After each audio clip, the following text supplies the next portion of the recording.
This is the No BS Travel Advisor podcast. I'm Marcie Muensterman, and this show is for travel advisors who want to run profitable businesses, charge what they're worth, and stop following outdated bullshit advice just because someone in the industry told them that that is the way it has always been done. Each episode brings real talk, practical strategies, and real stories from fellow travel advisors, because sometimes the best way to learn is hearing how someone else figured their shit out.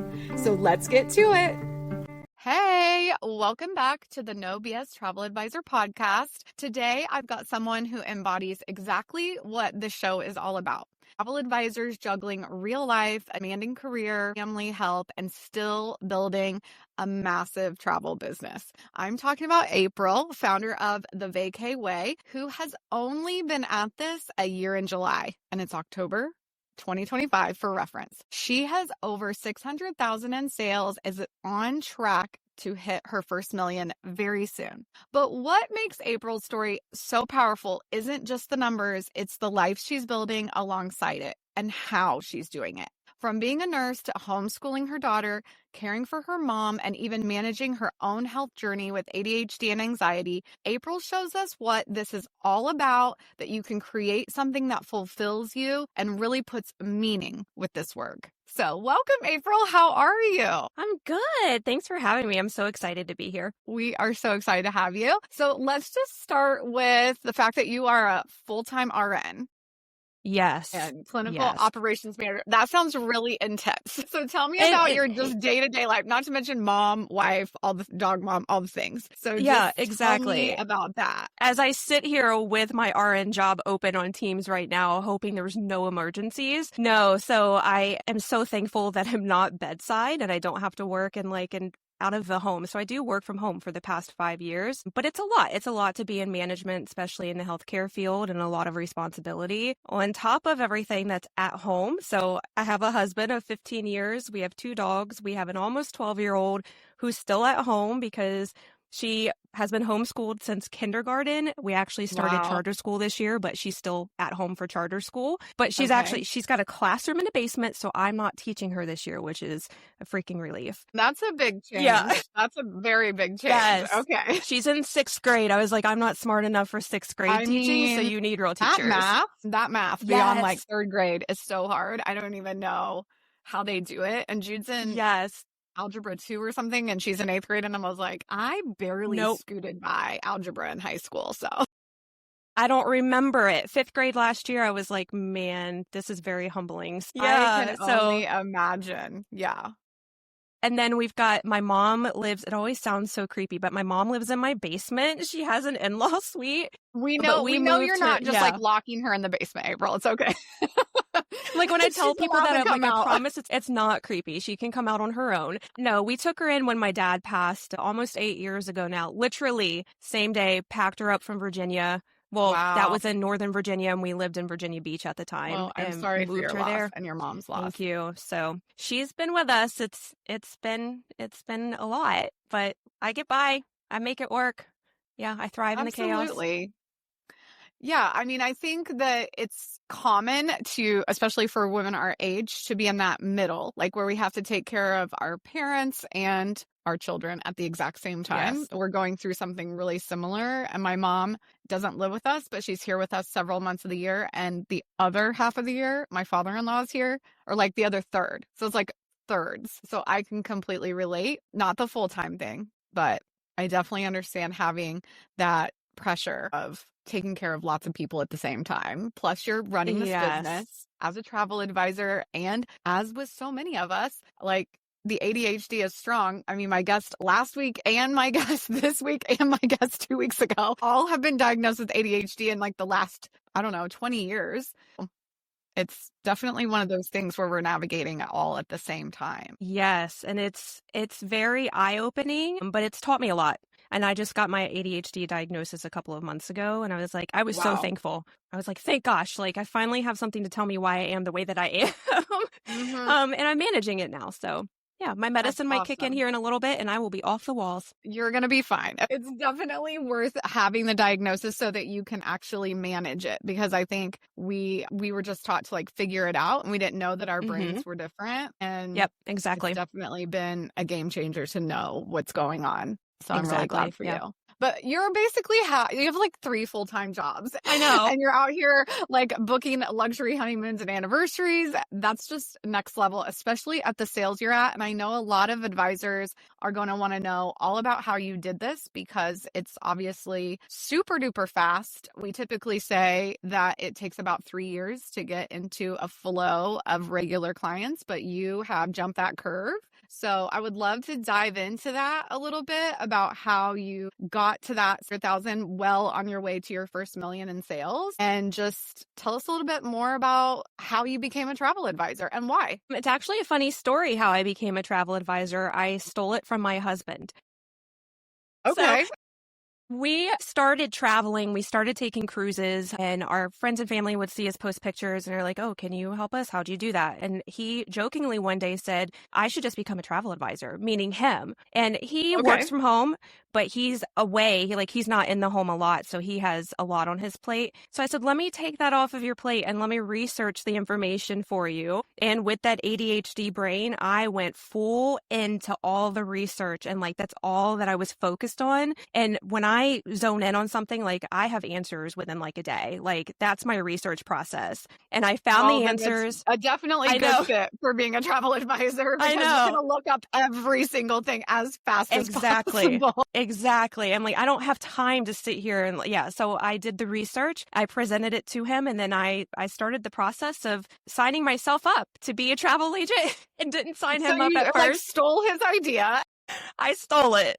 Well, how does he feel about it now? Like, is he looking back going, oh, I wish that was me? Or is he so excited that you were able to really embrace this entrepreneurial spirit? He's so excited. So at first he was a little salty because I started, I changed the business name. I changed my Facebook group just to have my name in it. And he was like, I guess I'm not because he's an associate advisor too. But he's like, I guess I'm not part of the business anymore. I was like, you don't book anything. You're like, you aren't here to do it. I do it all. So he's totally cool with it now. But it was funny at first. Yeah. That is really funny. So as far as like you got your start, but how do you go from July of 24 to July of 25 and land at 600,000 in gross sales? That's a really good question, because I'm still sitting here thinking about it. Like, I didn't think it was possible. Honestly, I did my research, obviously, about how to be a travel advisor, looking at, host agencies and stuff like that. But the true business portion of it, if I'm honest, I still had it in my head, like seeing friends and stuff on Facebook that do like Disney. No offense to Disney. I can't do Disney, but seeing that it's just like, I just thought it was another little side hustle. And I was like, I might book some things here and there, but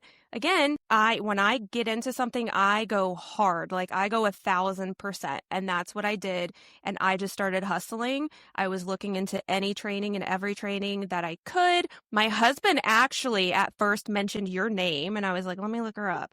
And I found you mentioned in Facebook groups and started researching and jumped into all of your trainings. And I honestly think it was a combination of everything kind of coming together that really drove me to want to succeed and do this, especially after I made my first booking, because I was like, ooh, I can do this. And it was a good booking. And they actually travel on October 11th. It's October 3rd now. So they travel in a week. That's amazing. Yes. That's full and it was like in that moment. It is. And that was like a $13,000 booking from my first booking. So I was like, I think I can do this. And it just really lit a fire under my ass. And I've been going with it. Yeah. So it's been amazing. Still, I'm like $600,000. How did I do that? But it really is. That's a lot of sales, girl. And I think what they're really going to want to know is like, how are you balancing what really is learning how to serve, learning how to sell, and your full-time job with being a mom? Like, how does your day really broken up? Because I read in there that you said you don't really know how many hours you're working because you kind of like intertwine it with your day. So how does that actually look? Is it just because you have that time at your desk and you're able to split your time, or do you block schedule, or do you do anything special that would help them really define how you're not? I know you're hustling, but I know you don't work 20. Yeah, exactly. I've set boundaries, and the more I get into this, I'm like rearranging those boundaries. Mm-hmm. But I'm very, very thankful for the job that I have. It is work from home, but I am not micromanaged. Basically, if Mm-hmm. I can be available on my phone, on my computer, that's all that my boss cares about, is that I'm available to them. So I have a 49-inch monitor and I open up 3 separate windows. I have Teams for my RN job. So when I'm needed, they tag me on Teams and I do whatever I need. And then I have browser window open with all of my RN things that I need. And then another one off to the right-hand side that is all travel. So any moment that I get during my work day of being an RN, my 9 to 5, I'm working travel too. It's just kind of the in between. If I have consults scheduled, if there's things that I like, if there's a workshop or a training or something that I want to watch or a webinar, I put it on my RN calendar for my job and I just put busy. They don't overbook me. They don't ask me what I have on my calendar. They're very good about, taking care of yourself, self-care, stuff like that. So I block it off on my work calendar for my RN job and I do what I need to do that's important for travel too. And then, of course, I do work in the evenings if there's stuff that I couldn't get done, but Sure. it's only things that I need. Like if I was like, hey, I promised to get a proposal out or I wanted to respond to this or I had a deadline on something, I'll get it done. And then I turn my computer off and I don't respond after that until the next day. That's awesome. I'm really glad to hear that because I think people think that when they work full time or they have these other jobs that they have to like really hustle through the night, work weekends, and not really give themselves over. Obviously, you have a really balanced job during the day that allows that because a lot of people don't. So when you're listening, guys, remember like April's situation is extremely unique and it's not going to be the same for every other person who has a full-time job because she is able to work from home and do both jobs at the same time. And that's very much how I work. Since I have the coaching business and the travel business, I split my time and fit it in where it works each day. And each day is just a little bit different. I don't know if that's how you feel, April. Are you on a schedule when it comes to like scheduling your clients and then doing those proposals and things like that? Or are you just fitting it in where it fits in during the day? So the only thing that is technically scheduled for me for my clients is going to be my consults. So I set my Calendly up. I only accept consults for about a 4-hour window, 3 days a week. I don't do them early in the morning because I'm not a morning person. I do some evening times just because I know different people's schedules. Mm-hmm. But I don't do all day, every day because I don't want to overwork myself. And again, I'm learning boundaries as I go. And if something really doesn't suit me, I'll change it. And that's what I've done a lot of times up until this point. I think that's smart because obviously as a new advisor, you're not going to know your boundaries until they're being pushed, honestly. And you're also not going to know what you like to do and how you like to do it until you've tried different things. So it's really important to be able to have like a super flexible, open mind as you navigate this career. And it can change. Like in a year, your schedule might look very different. So I think guys, just remember that too, as she's talking, as if you're very new at this, it's really interesting those first couple of years to kind of figure out what you like to do, when you like to do it. I love that you acknowledge and honor yourself in the morning. Like, I don't want to talk to people. I don't talk to anyone on Mondays usually. So that's my day where I'm like resetting and I don't want to have meetings. I don't want to be on the phone, those types of things. So I totally appreciate that. You're like, I know exactly when I'm at my best. And I think recognizing that is huge. That's really cool. Yep. And just, you have to be flexible. And like you said, like things next year could be totally different for me. And that's the big thing, is just making sure that you're flexible. I mean, you can be the most rigid scheduled person ever, but even with any sort of job, whether it's travel or if you're doing, like I'm a nurse, if you're working in the hospital, if you're working from home, whatever the case may be, just be flexible and make sure that it suits you because it needs to work for your schedule. It needs to work for your health, your mental health, your physical health. It all comes, that's the nurse in me coming out. But like, you have to see yourself as the whole picture. We need all that. We need to be told, take care of yourself. Yes. You need to take care of yourself. And nurses, I love you guys, but we are the worst at taking our own advice. And I'm really trying to do that now. And I'm learning that it makes a huge difference in everything that I do. One of my girlfriends called, and we're not like calling friends. Like if she calls, it's like you need to talk. Mm-hmm. And she has had a really rough summer. Like she had a surgery and she didn't really do a very good job of like resting after the surgery. And she eventually basically the issue reoccurred. And Mm-hmm. she's like, I'm so mad at myself because I just kept going because I thought I felt better. And I was like, I know women do this shit all the time. Like we ignore Yes. symptoms and we just decide, oh, that must be how it is now because we're over 40 or we're getting close to 40 or whatever. And she just does not like to miss out. She fully admitted, like, she's like, I just don't want to miss out on things. I want to go do all the things. And I'm like, yeah, but your body was literally telling you to lay down. Yes. And then, so it's like, we have to honor ourselves, guys. Like that is so huge, especially when you're new in business because your brain is full of all that new information. And I don't know, sometimes I get migraines now. I never got them like 10 years ago, but I feel like if I do too much with like research or whatever, it really, like, I get a stress headache in the back of my ears from ear to ear. And of course now it's like, well, it's Same. probably menopause, but it's like, either way, my body is telling me like, hey, you might be done for the day, you know? Yes. And just like you said, when you're new, it's exciting. It's so exciting. It's like all the things, and you want to soak everything up like a sponge and do all the things and be everything for everybody and service everybody. You can't do that because you are going to burn yourself out and wear yourself down, and you cannot be the best travel advisor that you want to be for your clients if you do that. Absolutely. Yes. I think people don't realize that the service piece, which is where we really quote unquote work for free,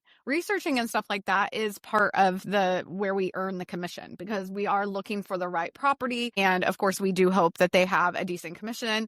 But at the end of the day, like, where the real work comes in is after the deposit, right? Like you're like, okay, now I have to take care of all these details and make sure that there's a flow and our clients feel cared about and cared for. It's not just, I sold you this amazing vacation, but it's like, well, what happens now? That's the reason they hire us. It's not just to find a great property or a great whatever. So I think that can take a lot of brain power when you're really new because you don't know your workflow. And my friend Mary Beth, she always says, like, you can't climb inside, like, we can't climb inside your brain and see your workflow. So like having it somewhere where you can follow something specific, which is why, you know, my courses exist, are here to help those workflows ease in. So I know you've taken all the courses. Like I was looking at your form and I'm like, April has like in her All the ADHD, things. now I understand what happened. She was like, I have to have everything. So did you like binge it all, or did you one thing at a time, or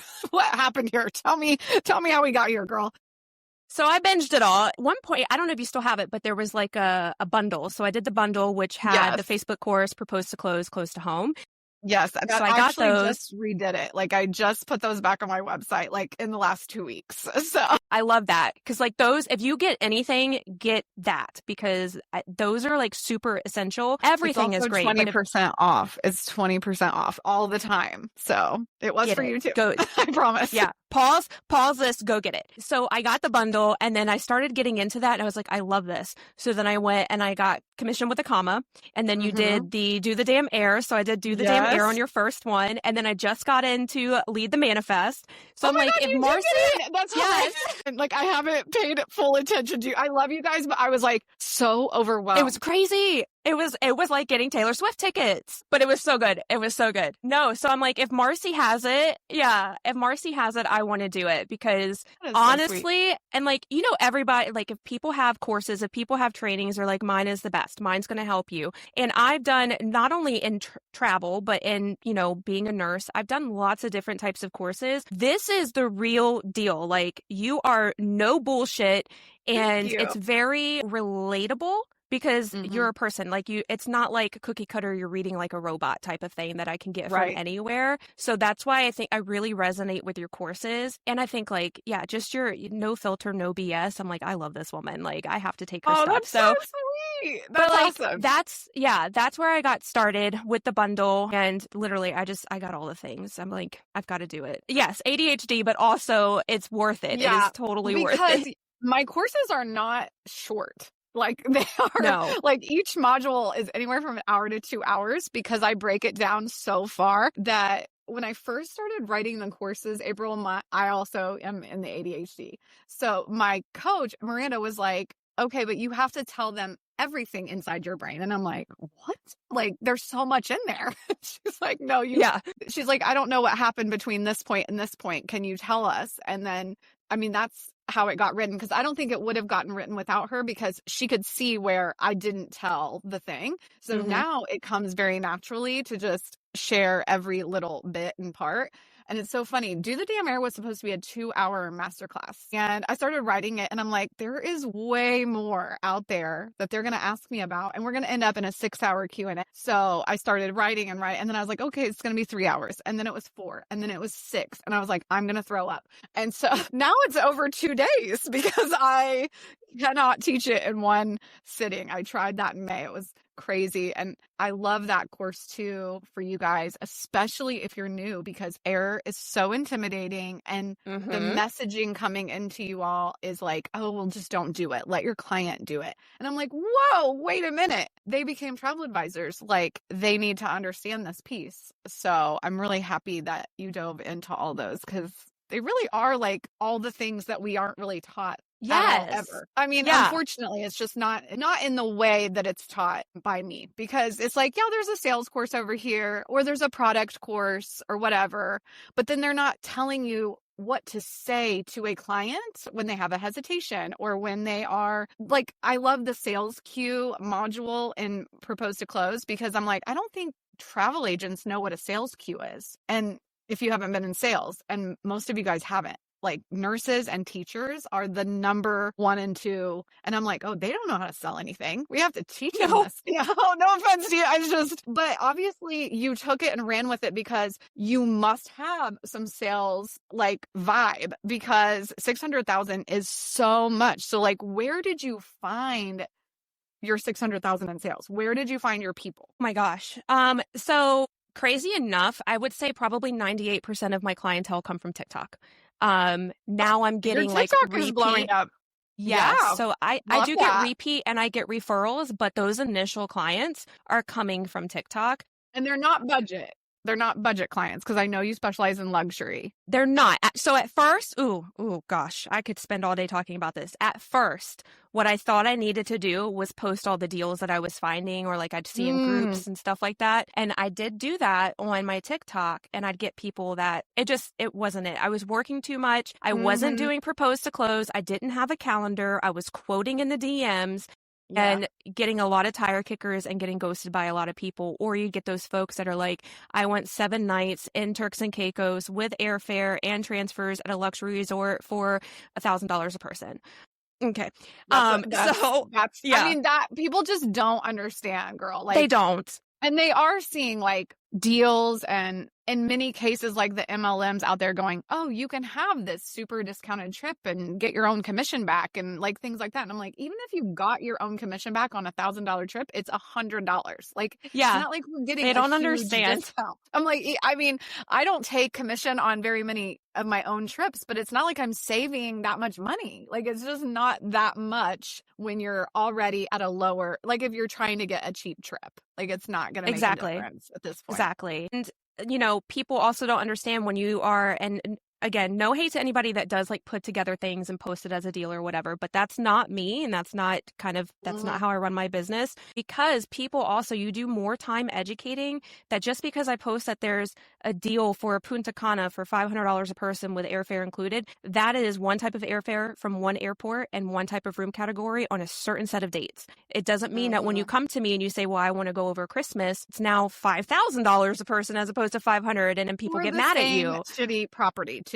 Like, whatever discounted property you decided because you were trying to put together this, just get people through the door with the deal. But when you are doing it that way, you're only attracting tire kicker, deal seeker, window shoppers. Like, they're not serious about a vacation, and they're not going to book the exact 5 dates that you've picked. Like, that's just almost impossible. Yeah. And I learned that very quickly, that it was a complete waste of my time. It was too much of my energy going into people that were never going to book with me. Right. Or if they did, I was not making hardly any commission off of it. It wasn't worth my time at all. So that's where I shifted gears. You know, my first client is the one traveling in a week. They're going to Kiana Resort in Antigua, but it's like It's such a fab spot. Oh my gosh. And they got the beachfront sanctuary pool cottage, so the highest level of the room category. They went all out, and it's for a honeymoon. It's so amazing. And I was like, you know what? That was my first true client. Let me like stick with that. Let me market to that because this was so fun to like plan everything for him. And then it's it just kind of like money. It is. We don't I mean, when somebody has the money to plan and you're not like stressing out about, do I want to save them money on the transfer or do I want to find the cheapest flight? Like when there's a flexible schedule too, but flexible budget that is real, like a reasonable budget that we can work with, it's so much fun to plan. Yes. And it's not as much work. It is not as much work because you're not like, oh gosh, can I make this fit in their budget? Or are they going to be like, can I knock this off? Can we change this? So yeah, I just kind of rolled with it. And then I just found what I enjoyed booking. I don't really enjoy booking families. I will if they have the budget and if they're like not. I have vibes with people when I do the consult and I'm like, I don't know if this is one I want to take on. So that's another conversation about learn that it's okay to say no. You don't have to take on every single person you have a consult with. Yeah. My niche now after, a little over a year is adults only for the most part, couples, and it's usually celebration, whether it's a honeymoon, an anniversary, just because. But that's what I love to plan. That's what I post. So when I put content out on social media, that's what I'm putting content out on. Okay. I was just about to ask, when you made that shift away from posting deals, what does your marketing look like now? Like, give us an example of something you've posted recently that had a conversion. So what I actually post, and I play with stuff to see if people want to see my face. They don't want to see my face. They want to hear my voice, but I've learned they do not care to see my face on videos. Okay. But I post, typically I'll pick a resort and I'll get clips of the resort and I will say if it's Mexican Caribbean, I use Mexperts and we love Lori. I know. The best videos, you guys. And we talk about her throughout my podcast, but I know I always interrupt, but it's like you have to pause and be like, okay, go get this too. Mexperts is for the money, one of the best investments if you sell Mexico at all or want to learn Mexico at all, you have to get Mexperts. There's like nothing else out there like it, literally. And it's the most valuable resource you'll ever have. And it will pay for itself in one commission, one small commission. Like it's $189 a year. Like it's such a deal. It is totally worth it. And there are thousands of pictures of properties. There are videos. I'll take videos out of there. She lives at the resorts. Oh my gosh. She does. She's always at a resort. Are so good. And she's blowing up on Instagram too. So I know. She's doing so much fun. So good. There. Yeah. Yes. So you use her stuff. You also have your own. And I have my own. And then, like if a property has like a media gallery or a media bank that you can use, pull from there. And don't hesitate to reach out to them or reach out to your BDM to see if they have those, because sometimes it's not wildly known, like, oh, here's their media gallery that you have to sign up for as a TA. But my typical content is going to be a TikTok video that I also reproduce into an Instagram reel. And it's just, clips of a resort. And then I am doing a voiceover explaining the resort. And I'll tailor it to, whether it's for a honeymoon or it's for an anniversary or just because, and I just want to explain the property. And that's all I do. I explain the property. I don't talk pricing. I don't talk average price. I don't talk any of that. I just talk about the property, paint the picture, and then I post it. And then they usually get thousands of views and people will comment, people will DM me, or they'll book a consultation off of that. And they'll put in their notes, I saw your video on TikTok about such and such property. And then that is amazing. Oh my gosh. It sounds easy, but we know it's not. So how long does it typically take you to piece together one piece content that you reuse in Instagram? Oh gosh. It varies this is the part, girl. Like I know. We have to break it all the way down because they're going to go, oh, all I have to do is go do this. It's like, but how? Yeah, but how? So ideally, you will set some time on your calendar to work on social media content. Don't do as I do because I don't. But if I get a moment and I'm like, hey, let me make some videos. I haven't, batched anything. I try to batch. what I'll do is I'll go into CapCut, I'll throw in all the clips of the property that I want, I'll name it that property, and then I actually use ChatGPT. I have the paid version, but I make it myself, and I'll say, this is what I want the feeling of my voiceover to be. This is the property. Let's cater it to honeymooners. And it knows my brand. I've trained ChatGPT to know my brand, my voice, and the things that I like and don't like. And then I'll tweak it because like I'm not a good wordsmith. I'm not. Like, to be frank with you. So I put it through and I'm like, that sounds too much like a robot. And I'll tweak it to where it sounds like me. And then I go in and I'll open up that property and I'll go in and just do a voiceover recording like this. And I try to do as many as I can in the time that I have and just save it in CapCut. It doesn't mean I need to edit. I don't need to put text and stuff over top of it or captions. I do that when I'm ready to post. But at least I have content in there to go to when I need to post something. I try to post daily. So when you do block time to batch, does it take like an hour or 2 hours or? Say anywhere from about 45 minutes to an hour, just because of getting that voiceover made and tweaking it to where it sounds how I want to say it. And even when I have the voiceover and I start reading it, I go completely off script because I'm like, I don't want to sound like a robot.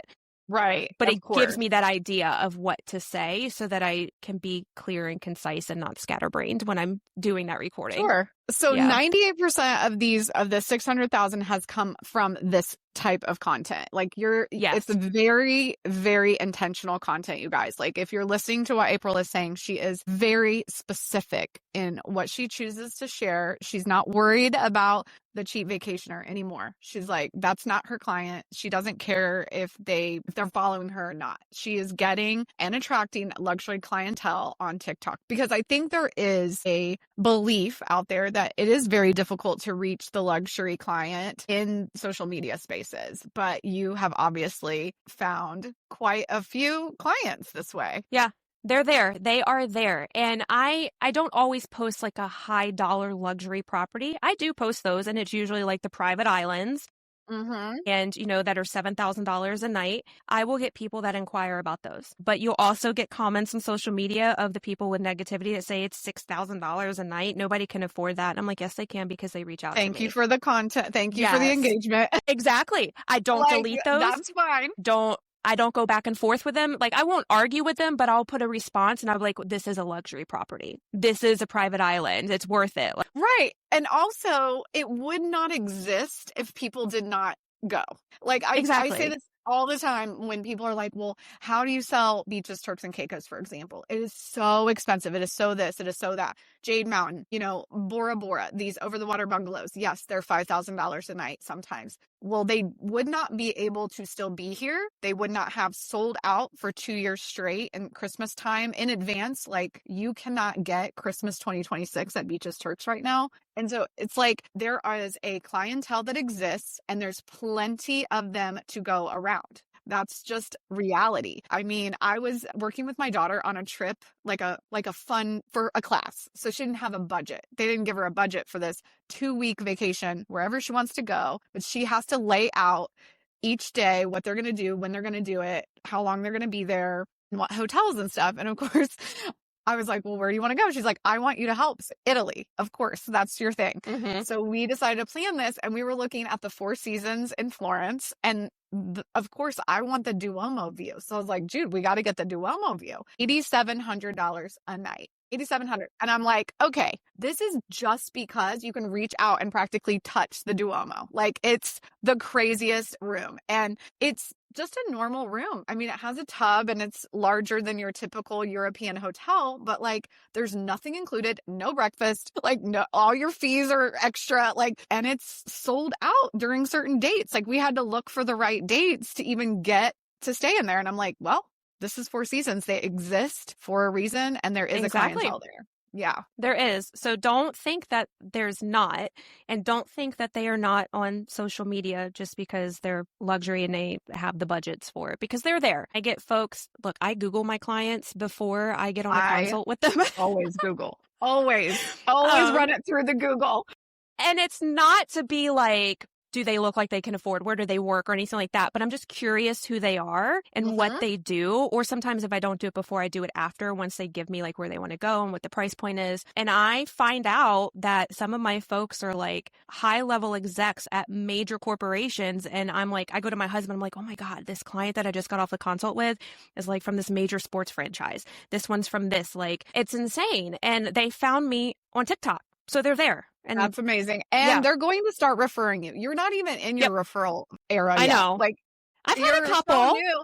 I know, but like when I always say like the 3 years mark is when you really start to feel that referral piece come in. So just be ready, like physically and mentally ready, because what happens is the ball is already rolling down the hill. You've pushed it. It's going well. But I think what happens is with a lot of newer agents who are very successful in the beginning, because that was me. I got the ball going very early in my career. By the time I was in year 3, I had 0 time management skills. Like I was working 24/7. I thought that was the only way to do it. And by then I was selling on average $1 million, no matter what, before the next year had even hit. Like by September, I had $1 million for next year on the books. So then I was managing that, still taking clients, never said no. So it can really catch up to you if you're not strict with how you're managing your time. And so that will still be a thing, April. Like you're going to start getting referrals from these people that know you're good. Like, know you know what you're doing. And of course, have the social media to back it up, because whether you guys want to believe it or not, social media is where we are, like, period. So a lot of people say, I don't want to be on social media. I don't want to do it this way. That's fine. But these people are there too. And if you want to attract a certain client without leaving the house, this is like, you're not out networking every day. You're not mingling in these luxury circles. So you had to create your circle. Did. And where I live in rural Pennsylvania, I'm surrounded by, cow farms and cornfields. I don't have a luxury circle in this area at all. So it is online for me. And I will say, like I kept saying, they're on there. They're on social media. They may not have a profile where they're constantly posting. People are using TikTok and Instagram as Google. They're using it to search. Look at the hashtags, look at popular things that people are searching. Go look up a resort and then see what, on TikTok, if you click on comments, it usually gives you like the most common search at the top in blue. People are using it to look at things. I just started TikTok, so I'm learning this stuff. It's like a whole different animal than Meta. It is. It is. Like, I'm not Meta. I feel very comfortable in Meta, but girl, TikTok and we're starting to get there. Once you hit 1,000, it does seem to pick up how much more they push your stuff. So I just hit 1,000 like 2 weeks ago.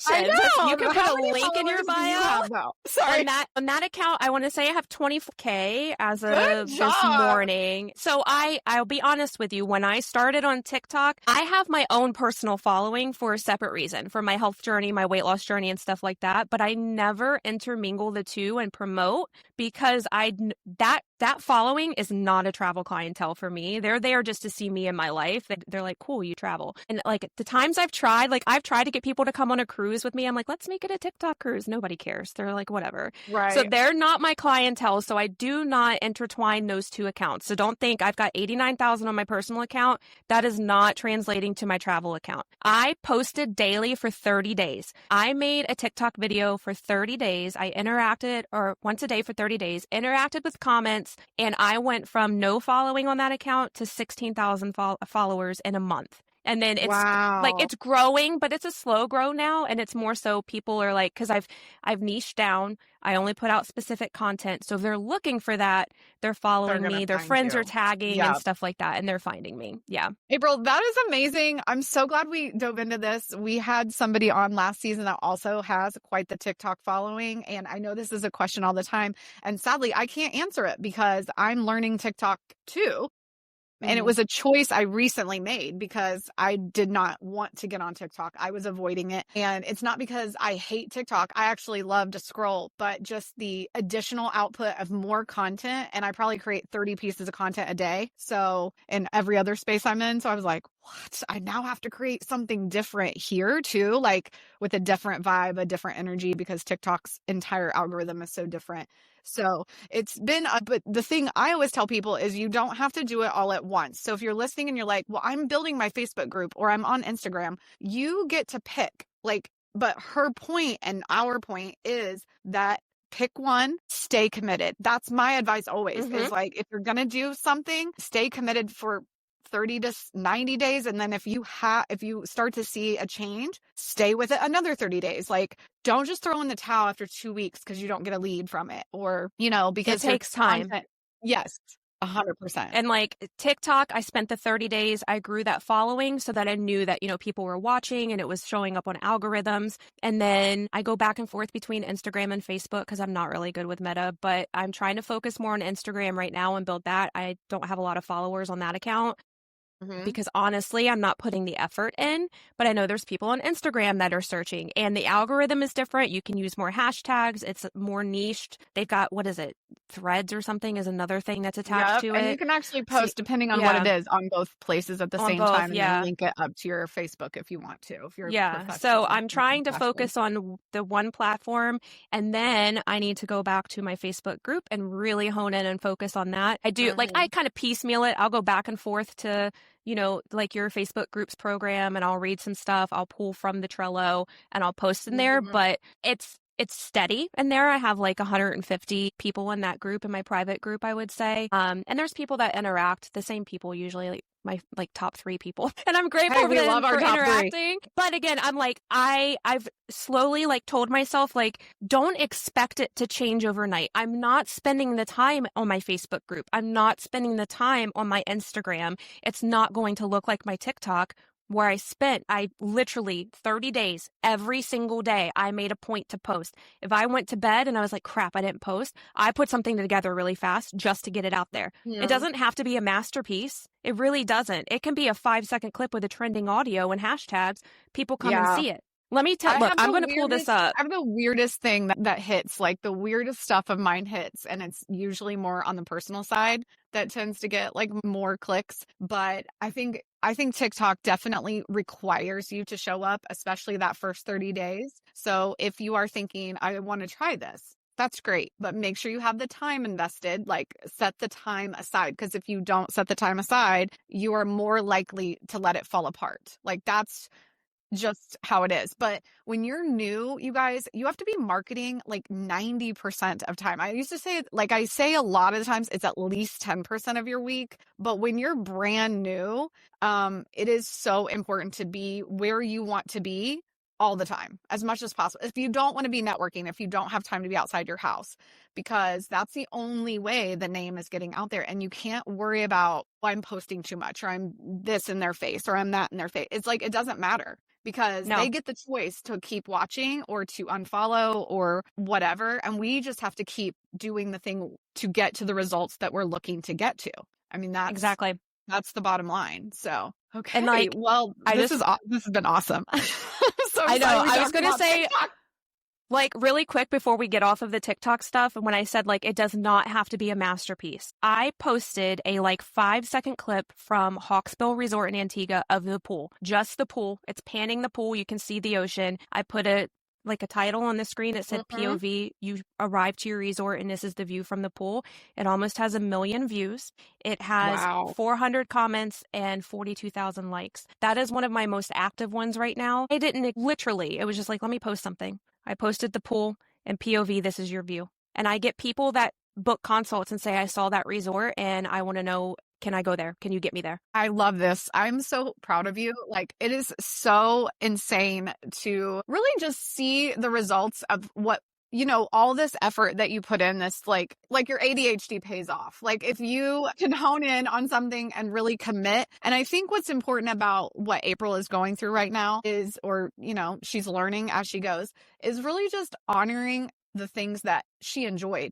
So she, like, a lot of you guys are always asking me, like, how do I know what Tanisha? And it's like, well, what are you attracted to? What gets you out of bed in the morning? And it wasn't going to be the Punta Cana 5-night for $500 a person. It just never was going to be that for April. So she stopped talking about it. She didn't worry about alienating, really 90% of probably her original following. Yeah. And she made a pivot. Like these are huge decisions or small decisions that have huge results, and really owning that she did not want to be a family specialist. And you don't have to defend being you don't like earlier you were like, I will do it. It's like, you don't have to. There's no reason to do it. You're successful in what you're doing now. And because technically you are part-time, it's important to really stay niched, like stay with the people that you're really clicking with and connected with and selling what you want to sell to them. So that is really cool. That is fantastic. I'm so excited for you. But it wasn't always like this, right? Like your confidence is soaring right now and we love that. But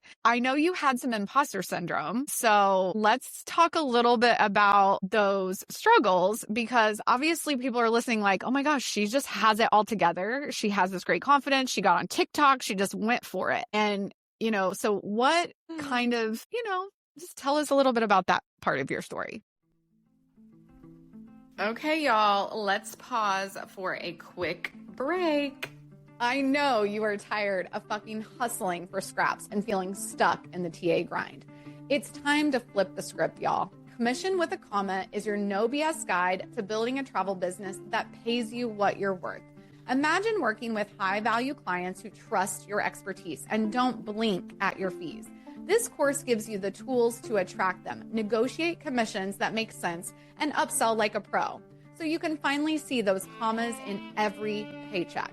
This is about breaking free from fucking burnout and building a business that aligns with your life, the one you actually want, the one everyone thinks you already have. Are you ready to make it happen? Because if you are, it's time to head to my website and grab Commission with a Comma. Don't forget to use the exclusive coupon code in the show notes. Okay, now back to the pod. So fun fact, I am not a people person, but I keep finding myself in careers that require me to be a people person. Right.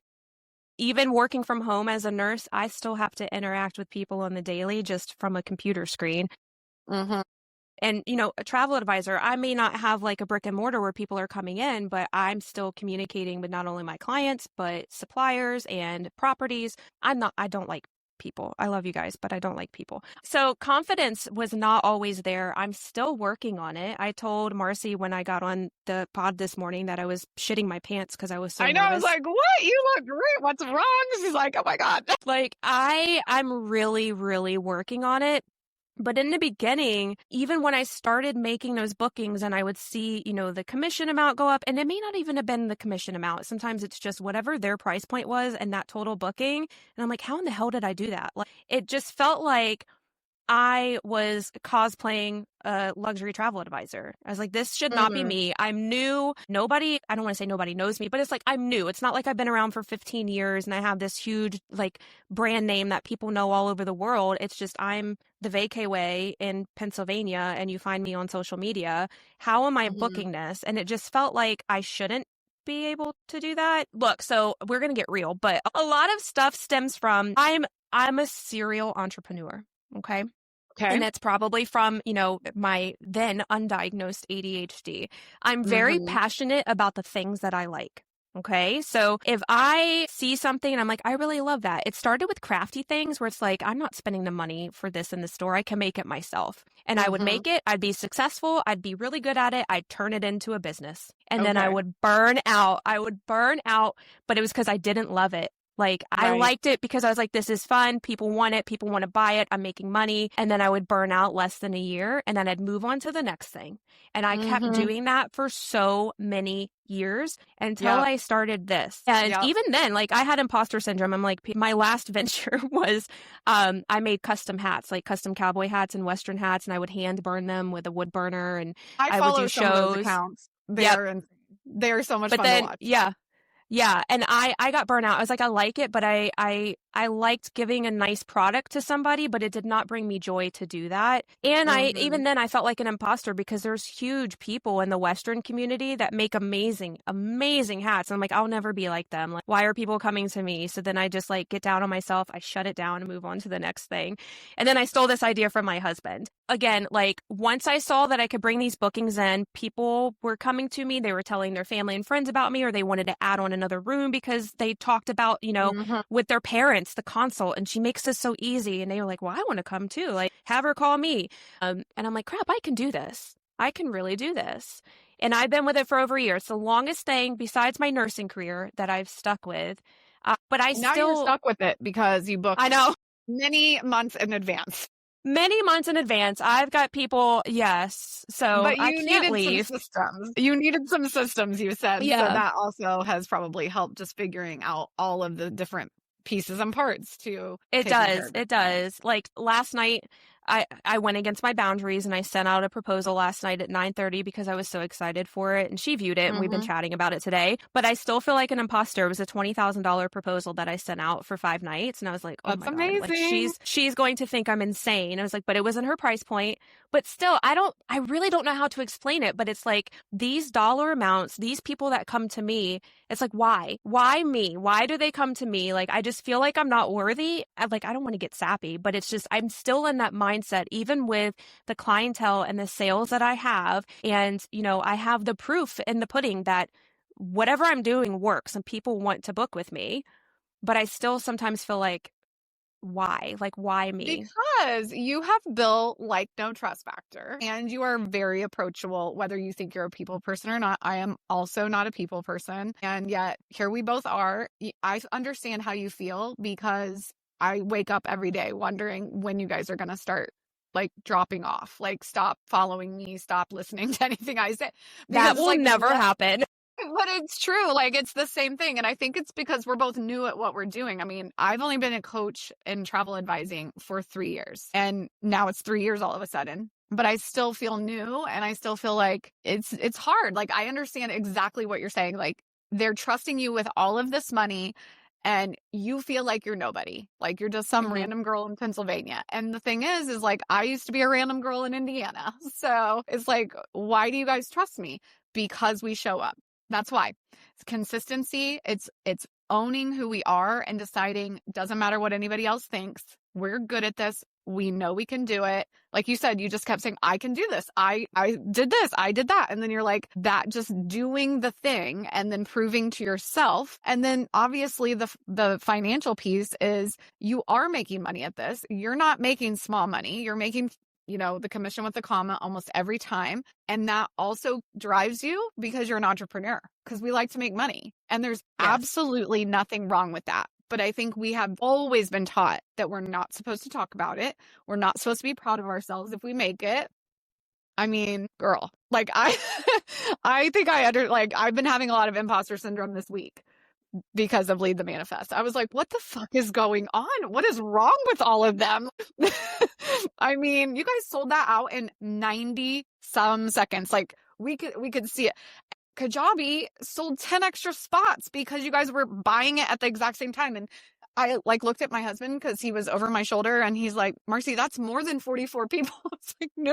It was meant to be. Kajabi said it was going to cut off, but it didn't cut off because it was happening so fast. But it's the same thing. I got off of the computer and I was like, oh, what now? So it's the same thing. Like, you take this money and then you're like, what now? So what did you do to make sure that you could continue to take care of these people? Because they aren't playing small with their money. No, they're not. And I have that conversation with them when we're talking about what price is needed for what they want during the consultation. I don't ask budgets anymore. We talk about what they want and what that average is, especially time of year, stuff like that. And I never say, this is the cost or you're spending this. I always tell them it's an investment. And I want them to know that I trust their investment. I'm going to take care of their investment because I truly understand that it's not an easy feat to be like, yeah, $20,000 on a vacation. That's somebody's like, they could buy a house with it. They could buy a car with that. That's a lot of things that somebody could use other than a vacation. So it's very important to me. So we have that conversation. As time has gone on, I need systems. I needed systems because in the beginning it was like, oh, I use TravelJoy as my CRM. And I was like, it keeps track of where they're at in the process based on proposal and when they leave. There's task lists I can put in there, but I was not using them the way that I needed to. Propose to close with the emails, with the texts, I make them my style, but I follow that to a T. And I actually have my own Google Doc where I put in, okay, at this time point, send this exactly. At this time point, send this. Love that. I have different task workflows with automation and stuff now. I actually did that last month for Travel Joy, using all of that based on if it's pre-booking and if it's pre-travel and after travel. All of those have automated task lists. Some stuff, of course, has to be personalized, but you have to have a system in place so that if you are taking on a lot of clients, you want to make sure that they're all getting the same level of service. You don't forget something, nobody falls through the cracks. Because if they're like, my people are coming to me because of the service that I provide. It's not because I can book something. And I tell them this, I'm like, you can book this on your own. Anybody can book a trip, but you come to me for the service. Well, I was going to ask that about the TikTok thing. You have 400 comments. There's no way 400 people are making a consultation, but like some people are afraid of giving that information away and them just going off and booking it. Like, how do you feel about that piece of what you do? I'm limited on what I give people online. If they reach out in a comment or a DM, I send them straight to my calendar link and I explain, like, I'm appointment only. I have to have a consult with all new clients so that I can get to know you and make sure we're a good fit for working together. I have that canned as well. Copy and paste goes straight into a message for everybody, straight to my calendar. But I know you weren't sure about that. You said you were a little nervous about the appointment only. Because I thought I was going to be giving up business. I thought that if I made people make an appointment with me, if they were like me, not a people person, not wanting to be on Zoom, they wouldn't make the appointment, because I wouldn't make the appointment because I have so much social anxiety. And I thought I would lose business if I did that. Honestly, I don't want to say it's brought in more business, but it's brought in my aligned client. If they want to work with me, they are going to make that consultation booking. They are going to have the 30-minute or so call with me and go from there. If they are not my client, if they don't care about the services that I offer and they just wanted information so that they didn't have to do a Google search, they're not going to book it. And I'm not going to give them that information for free. I might help them and give them some ideas and say, if you want to talk more, make a consult, but then that's all that I give them. Yeah. That's amazing. I think it's hard for people, especially new people who are like, well, I have a lead. I have to take it right now. I have to do it right now. I think what's interesting about making the appointment that I learned when I started the process of this, because I was the same exact way, girl. I did not want to make the appointment, didn't want to talk to them on Zoom, but I realized I cannot possibly do the things I need to do with you and in an efficient way without talking. Like, I get so much more done. And when I started in 2006, I met with people at Starbucks. It was so stressful. Like, I remember just being anxious, and I got a certain cover for my laptop and stuff so they could find me, because I didn't want to put Marcie out in front of it. Gross. So it was very stressful, but I could close on the spot if I got them in front of me. And then I got away from that because social media became a thing. Texting was bigger. God, I'm aging myself badly right now. But I mean, there was no social media other than MySpace when I started, you know. Well, and Facebook wasn't really used the way we're using it now. It was just for college kids, mostly just chit-chatting and no photos or anything. So, but yeah, I used to talk about my business on MySpace. I mean, when I first got started and stuff, because I talked about everything on there, just kind of like this. But I think it really took me back to my roots to start doing Zooms before Zoom was even really a thing for us. And it was hard at first. But what happens that I explain and propose to close, and I probably had a chit chat with you, because I think sometimes you guys will message me like, I don't know if this is going to work. I think what it really does is it creates a professional face on your business. You're not just texting about a $20,000 vacation. Somebody who is spending that kind of money, you need to talk to them. I think spending anything over $5,000, you have to talk, because that is a substantial amount of money. And talking about it allows them to get to know you. And it's like we always say, you can't just walk into a dental office. You can't just walk up on your hairstylist. There's certain people you have to make an appointment for, and that you will also wait for. So you create that demand on your time by limiting how often you're available, which April does, because she only blocks 3 days a week for 4-hour stints. Do you take more than one appointment a day? I do. Okay. Actually, I was doing 4 a day as my max, but I just changed it in Calendly. I only do 3 a day. Okay. That's still quite a few appointments, girl. It is. But I put buffers in between so that I'm not back to back, because I want to have time to follow up with them. I'm very timely on everything, and I'm sticking to my process for my sanity and for their experience as well. Right. And I'm reading in your form right now, you really hone in on the client experience. That is like, Yes. I mean, the service piece is great, but like, what does that look like for you when you talk about a client experience? What are you giving them? So this is something, and I don't know, like, so I do sell luxury, but not all of my clients are luxury clients. They're not always going to a luxury property. I don't sell I sell 4.5, 5-star properties. I don't do budget properties, but not everybody's spending $20,000. I will take on some clients that have a budget of $2,500 or $4,000 or whatever the case may be. My thing that I say to them is luxury is not always about the dollar sign. It's the experience that you receive from me. I want everybody to feel like a VIP. I want them to feel like the main character of their vacation, of their trip. And I don't care if you're spending $2,000 or $20,000. You're getting a luxury service from me. So everybody's treated the same. Of course, I have my processes and stuff like that in place. I have, the follow-up emails and sending them know before you go. So everybody gets that standard stuff. But my biggest thing is I want them to feel like they're being cared for and they're not just a number or another booking to me. They're a human being. And I make that clear in the consult too. I'm like, because I don't tell them what my fee is until the end after I've explained how I can be of service to them and how we can work together. I never open with it. I get all the information. I get them excited about thinking about the trip and kind of picturing everything. And then I go into, okay, do you have any questions before I talk about how I can be of service to you and how we can work together? I go through everything and just let them know my goal is for them to feel like the VIP. I don't care how much you're spending. I mean, you are following module 5 to a T. People are always like, when do you bring up the fee? And it's like, well, you make sure it's noted in your Calendly, but a lot of people aren't reading that. So you still have to deliver the information. And I'm so excited that you charge a fee and you're brand new.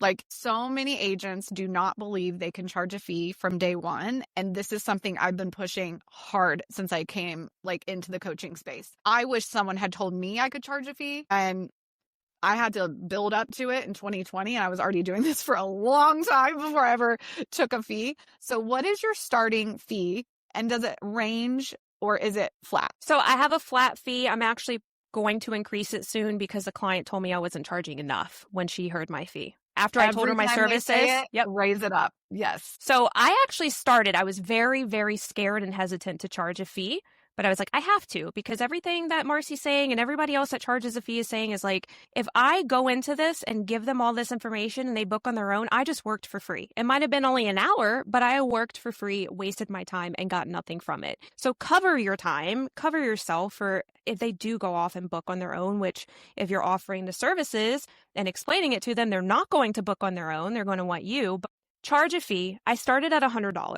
And I was getting people that were like, okay. But I also got a lot of people that were very hesitant to pay $100, which made me very self-conscious. I was like, gosh, maybe that's too much. I raised one day out of the blue. I went up to $250. I just, in a consultation, I said, this is my fee. It's $250. Like, it just came natural to me to say it. I had no plan to raise it. I just said it. They're like, okay. So I feel like, honestly, the higher my fee gets, and I feel like $250 is not a lot, but the higher my fee gets, the more people trust and actually want to pay it, if that makes sense. I think if they see a small fee, they're like, is it really worth it? But if they see a larger fee, they're like, okay, I'm giving her this money. This is an investment. She's going to, give me a turnaround and give me the service that she promised, because if I'm paying her, she better. There's a lot of skin in the game on both sides. If you're taking $250 from somebody and they're giving you $250 to do the job you promised to do, there is this mutual respect. We both know we're in it now. Let's make it awesome. Yeah, exactly. The only other time that I change it is if it's within 45 days of travel. I do charge an additional $100, but I'll probably up that to just a flat $500 starting if it's a rush job, because I like to use Vacation Express and Vax and stuff. And when you get in there, depending on which vendors and suppliers you're using, you might have to do manual paperwork and get credit card, pictures of credit cards and IDs and things signed and faxed back. And it's a pain in the ass. You don't get to use the online system. I hate that. Where am I getting a fax machine? So I had to get one of the online, the app fax apps or something. Yes, it's so much stuff. It's and I think that's something as clients, people don't when they hire us, they are like, oh, she's just pushing the book it button. And it's like, no, I have to collect your exact name, your birth dates. It's very detail oriented. And then on top of that, we want to make sure you have an amazing time. So we connect with the management. We prep everything. We do know before you goes. We have a pre-travel call. Like if we're doing this white glove, and that's what I teach, to do white glove with boundaries can be very hard, but it is 100% possible. And I just love that. I love learning too, all the different things that you guys as newer agents are doing. And we talked about it on Melissa's podcast a couple weeks ago. She was just like, I cannot believe these people came in after COVID.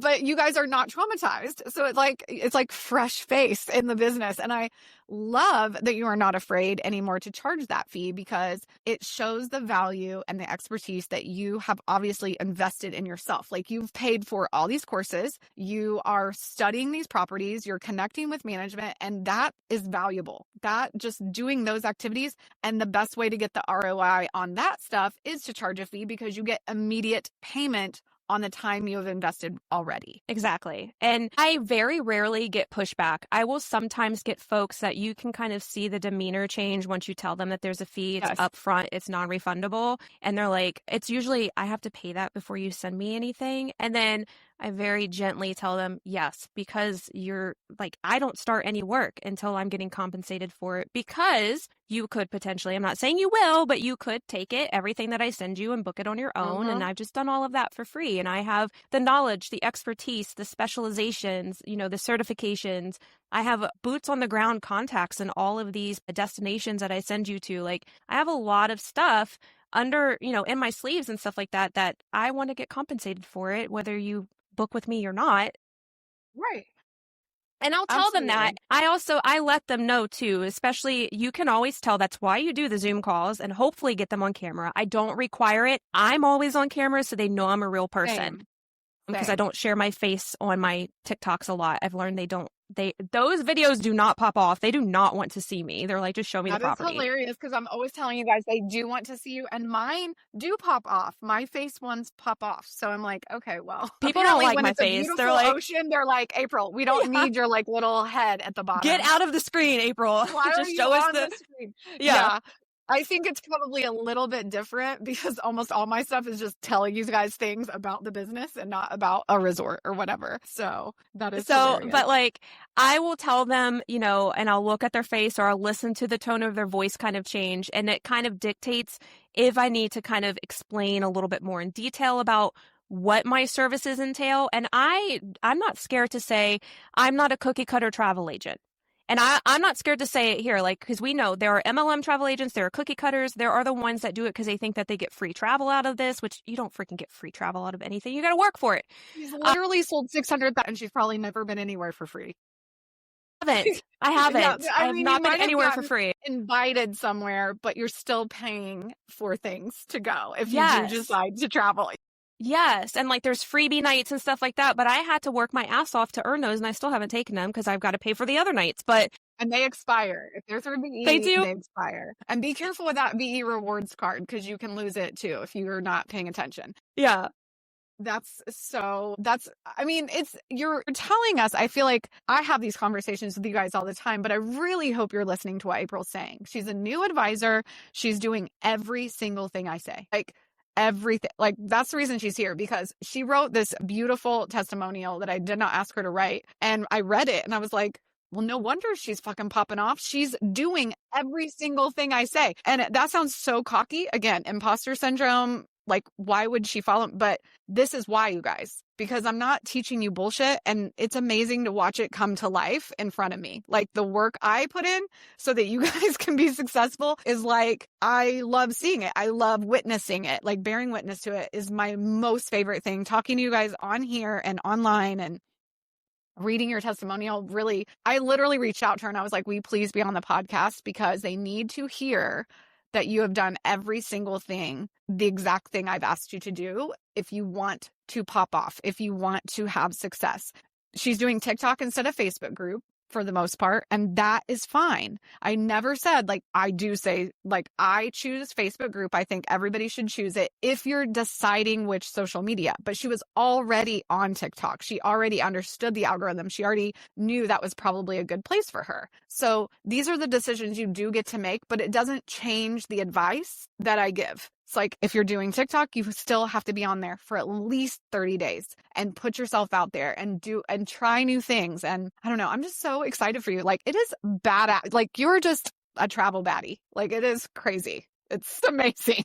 And what's crazy too, I know, like you said, we end up talking about like Mexperts and stuff like that, but something that I share a lot, I probably shared in your groups too, when people ask for like recommendations for Mexican Caribbean. And as a travel agent, besides my own personal travel, like on a cruise, and then my husband's work trip to Portugal in July, I haven't traveled to any of these destinations besides cruise ports when I've stopped. With the Mexican Caribbean, I sell a lot of the Mexican Caribbean because I know a lot about it. I first went there in February on a cruise. I went to Cozumel and Costa Maya. Prior to that, I'd never been there, and I sold over 40 vacations to the Mexican Caribbean because I've learned so much and put everything into practice. From Lori. And I became an expert on it. Yeah. Yes. So a little plug for Lori. More plugs for Lori, like literal snaps for Lori, because also she's the most humble human being ever. So she would never come on here and be like, my shit is the best, but her shit is the best when it comes to training on Mexico, because she's neutral. She doesn't she has her favorites, but she will teach you from 3-star. She went and visited every single 3-star last year, guys, because you guys demanded it. You were like, I want to see the stuff that people are saying they don't like and tell me more about that and why we either should or should not like it, should give it a chance or whatever. And she's so great in her testimonials and the pictures she chooses. It's amazing. I mean, you were able to do that.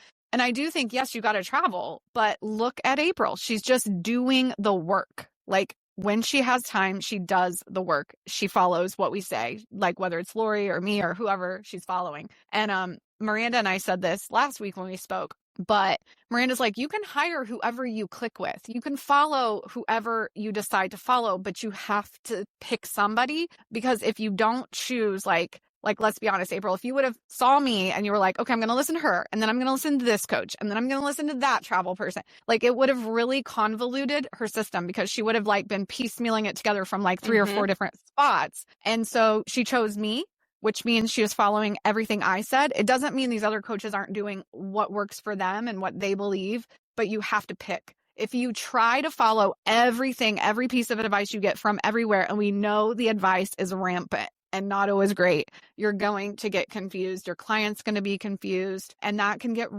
that's when you get bogged down and frustrated and burnt out. It's like, I thought I was doing it right. I listened to that person, and then I listened to that person. And it's like, no, if somebody has a standard systems and workflow in place and it works for this certain kind of person, and I do think my aligned travel advisor probably has ADHD, has a couple kids, like running all the like doing all the things, volunteering, PTA, church, maybe 2 jobs, maybe, entrepreneur spirit. There is like an avatar of you guys that really clicks with me. And I think it's because our brains are the same. So if you're listening and you're like, okay, that really is starting to sound like me, then pick me, but don't feel like you have to. There are other leaders in our industry doing great things out there. So it doesn't have to be us, but it does have to be Lori Gold if it's Mexico. Yes. If it's Mexico. If it's Mexico. Yes. Yeah. I mean, she's just the absolute bomb. But anyway, we have talked about so much today, but you also have said that you had a personal shift, like when you kind of came into the business and started these processes. So what did that look like for you? Yeah. So in short, I'm happy. I'm a happy person. And awesome. Even with imposter syndrome that pops up here and there all the time, I'm just confident in myself. I'm confident in what I do. And it started with this, like I said before, serial entrepreneur and starting all the things. And then, family would be like, oh, here she goes again. Like, she's doing another business. And then I could show that, like, I'm sticking with this. I'm good as hell at what I do. People come to me, like, it just makes me happy. And then the fact that, like, there's so much in this. Here's my brain, like all the tabs open right now. That's okay. It's like, yeah, a lot of it too is I'm a nurse. So as much as I'm not a people person, I'm a people pleaser because I like to help. I like to help people. That's why I became a nurse. And that actually like runs over into my travel agent business is I want to serve and help people. And this brings me that fulfillment. And it makes me happy. I'm not burning out over things. I'm, with all the other business ventures that I had, I was, with the hats, I would be up from the time that I woke up, sitting at my desk, burning hats until midnight, sometimes after that. Wow. Trying to hustle and push them out for people to buy. You could be doing that as an advisor too. There are advisors you could be that are Don't doing do that. and they're miserable. Don't. Or if they're not miserable, they will be soon. You might be like, hey, I love working all day. I'm like, yeah, until you don't. Until you don't, and your health declines and your family notices and you're getting snippy with them because you're so tired and overworked. Yeah. I wasn't spending time with my kid. Like, yeah, she's been home since kindergarten because she's homeschooled. So she's home with me, but I wasn't spending time with her. I wasn't spending time with my husband. If they wanted to go out to get dinner, I'm like, I've got to get this done. Like, I have to do this. And then I'm sitting there. So I was not a happy person. And with this, I'm like, I'm so glad that it changed for you. Yeah, I have the freedom. I have the flexibility. I'm owning my time. I'm owning what I do. And I've taken it all back. So it's like I'm in charge of myself and, my circle and my surroundings. And it just feels really good. And my family has noticed that change too. And I'm like, because now it's like, hey, they want to go to dinner. And I'm like, yeah, let me just close my computer. Like, the travel stuff will wait. It's not life or death. Like, it will wait. It's not. You're a nurse, for God's sake. So we know the difference. Okay. That's what, whenever someone compares us to a surgeon or something, I'm like, well, wait. We did not go to school for an extra 8 years, nor do we have to drop everything to actually cut somebody's body open. Like, we are just managing potentially a shitty flight situation, which sucks, but is not life or death for the most part. I think people really take what we do sometimes a little too seriously. I say this all the time. Like, if you're not having fun planning vacations, you need to change something in your business. It's supposed to be fun. It's supposed to bring you joy. Like, I love just like this morning, I sent off like some ideas for a hotel because I'm getting away from my process a little bit with this client because I've worked with them lots and lots of times. So I don't feel like I have to put the whole shebang on, but they know I'm serious. They know this is like happening. So, I sent them a couple of hotels to look at because it's Greece. You got to look at a couple things. And she was like, we love this one. This one's just okay. And then we're just chatting and she's like, and I want to go on that hike. And I was like, yes, Amy, the fucking hike. I am aware of the hike. It's like, we're just laughing about it though, because she knows I don't hike. And she's like, Marcie, you have to work out. Like, you have to do some exercise. And I was like, no, I don't. I'm going to walk up the hill in Santorini to the wine shop. Like, that's it. So like, just laughing with them and having fun with them and calling them, like, I'm never going to go on a hike, Amy, ever. So like, her whole, goal sometimes is like, when you go, there's this hike. Like, every time I travel, she's like, I found a hike for you. And I'm like,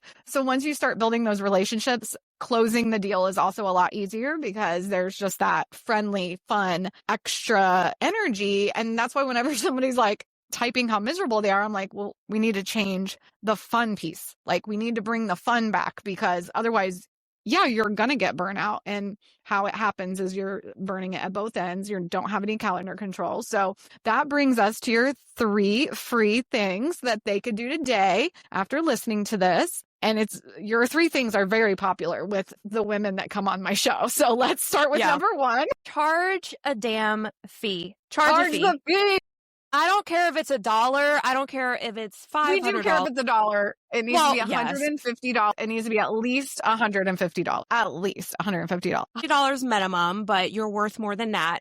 You need to charge a fee. You are putting in time, even just putting out there, like just looking at if somebody schedules a consultation, if you're like me, I'm looking at what they're answering just to get an idea of what they want. And I might do some quick little 5-minute research to see if this is even feasible, if they're going to be the client for me. So you're putting in work, whether you think you are or not. Charge a fee. And I personally believe people will value you as a travel advisor and value your services if you put a monetary value on it as well. Don't say that, you can use me, I'm free. No, nobody's using anybody. You are working. You are a business. You need to be compensated for it.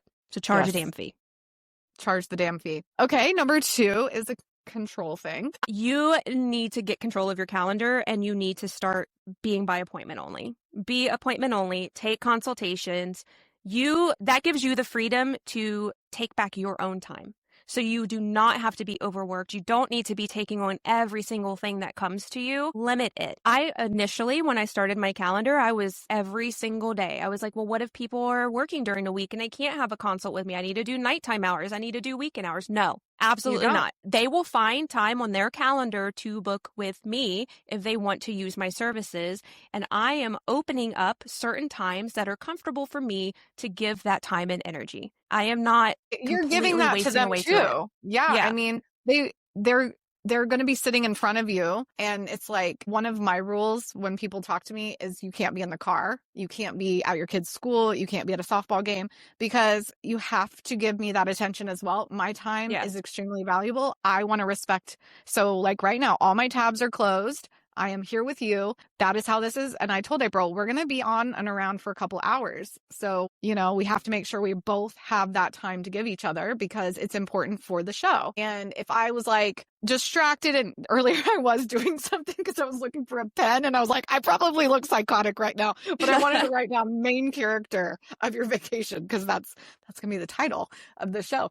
But she's not wrong. And she had to make an appointment with me for today. And it was like 4 weeks out, because neither one of us had the exact times. And I think I may have only given you 2 choices because that's the other thing. You can limit your choices. Like I only take appointments on Tuesdays usually. Like, period. Like I would never do more than 1. So we're very different in how we do it, but we do it the same in terms of this is how much time I have to give to somebody this week. And a lot of people are like, well, Marcie, what if they don't book? It's like, well, then they don't book. Like I move on to my next client next week. Like that's okay. I use that time for something else. Like it's okay. But I think that's important. And we talk about it almost every episode is the calendar, because if you don't have control of your calendar, you have zero control of your business, let alone your life. Like, exactly. Yeah. If it is not on the calendar, it does not exist. Like it is not at all for me. And my kids know it. My husband knows it, and everything's on the calendar now. So that's awesome. I love that. And what's your last one? Learn to say no. This encompasses a lot of things. Yeah. You do not need to take on every single thing that is thrown in your direction just because you think you have to, or you're going to miss out on business or a commission, whatever the case may be. That's how you get burnout. Learn to say no. And it could be, no, I'm not available this day. Here's my available time on my calendar. Or that's not the price point for all the things that you're looking for. This is what it needs to be. Or if somebody's like, hey, can I text you? Can I send this to you at 9:00? You need to learn to say no. If it doesn't serve you well, if it does not work well with your life, your time, your boundaries, say no. People are going to understand and respect that. If you say yes to everything, they will take advantage and they will walk all over you. You will not have control over anything anymore. You are going to burn yourself out. 100%. I love this. And I love too that you gave different examples of saying no instead of just, we don't have to take every booking, because that's really where a lot of people get hung up. You're not even saying like it's about the booking. It's about each piece of the process. No, this time doesn't work. No, that budget doesn't work. And no, I'm not taking this business. Yeah. So I think that's really important. And a lot of people would say, oh, well, they're going to say no to me. Then that's fine. So be it. Then that is called releasing the outcome. We don't have control of the other person on the screen or their decisions. And in most cases, it's not personal. It's because for whatever reason, it's just not meshing up with whether it's the calendar or their schedule or like their budget or whatever. It's very rarely like, oh, I just can't stand April. Like that's just not a thing. And if it is, good, get away from me. We weren't meant to be. You're not my client. Personal, definitely get the hell out. Like, I definitely don't want you around me. So this was so good. So now is one of my favorite parts of the show. Not that this whole thing was not my favorite, because this was a great episode. And I think a lot of people are going to take a lot away from it. But what is your unpopular travel advisor opinion? Okay. It was hard for me to kind of put this all into like one, because I have a lot of unpopular travel advisor opinions. I love it. I'm a fresh little, I'm just a baby. I'm new at this, but I'm like, I've already got things on my list. We do not owe everyone a proposal. We don't need to say yes to every request, and we certainly do not have to be available around the clock. So this kind of ties into those three things too. And I think it's unpopular in an opinion because a lot of people think in order for me to get the business, to keep the business, to get the bookings, I've got to be everything to everyone. And you do not have to, and you shouldn't have to. Real professionalism is knowing when to say no so that you can deliver the best you and the best yes for your client. You have to protect your time and energy. You say that all the time. You have to protect your time and your energy. And that's what is going to make your client experience better. Again, it's so much like I try to encompass into one, but it's like, again, I think a lot of travel advisors either new or been in a business forever. You just feel like you have to do it all or you're going to miss out. It's that like, what is it? FOMO? Yeah. FOMO, it's not a thing here. FOMO is overrated. That's why I was like, guys, if you're going to do Lead the Manifest, you have to embrace the JOMO, which is the joy of missing out, because you might be missing out on some things to do that class specifically. Yes. And I'm like, that's just my biggest thing. And it took me a bit to learn this, and I really stick by it, is like, I do not have to be everything to everyone and do all the things. That does not bring me joy. It doesn't make me happy. If I take every client, I'm not going to mesh with every client, and I'm going to have those clients that like drive me crazy, run me up a wall. That's not anybody that I want to work with. You have to be confident in knowing, one, who your client is, who you are as an advisor in a service that you want to offer and who you want to work with, and what brings you joy and wants you to spend that time with them. Oh my gosh. This was so good, girl. I love this so much. Thank you for being here, because your journey with the family life, the struggles, balancing being an RN, your story is proof that you can juggle a million things and make like $1 million in sales, which we love so much. So I'm so excited for you. I'm proud of you. I think this is like one of the coolest stories that we've had on, because it's just really one of those things where you can have everything you want if you design it the way you want to design it, which is the stories of everyone that's been on the show, but especially a new advisor just really killing it and doing this really well. And I'm glad your family came around, because I know it can be really tough to like have that, oh, she's doing one more thing. So for anyone listening who sees themselves in April, whether you're, have another job, raising kids, caring for the parents, battling anxiety, or just feeling like an imposter. I mean, I think we all have that. This is your reminder that it truly is possible. April, you are the definition of the Vacay Way. Like, I am obsessed with this. So thank you for being here. We really appreciate your time. Thank you for having me. It was so good. Yay! That's a wrap on today's episode, friend. Thanks for hanging out with me again on the No BS Travel Advisor podcast. I hope you're leaving this episode feeling fired up, inspired, and ready to take back control of your business. And let's be honest, your fucking life. If today's episode hit home, do me a favor and share it with your fellow travel advisors who need to hear this. And don't forget to leave a review. Your support means the world and helps me reach more badass advisors like you. And hey, if you've got a story to share or some no BS advice of your own, you've taken a course or two of mine, maybe you've been a coaching client, I want to hear from you. Head to my website to apply to be a guest. I'd love to feature you on an upcoming episode. Until then, you fucking got this. Keep being bold, keep being unapologetic, and keep building the business you fucking deserve. This is Marcie Muensterman signing off with zero fluff and a whole lot of heart.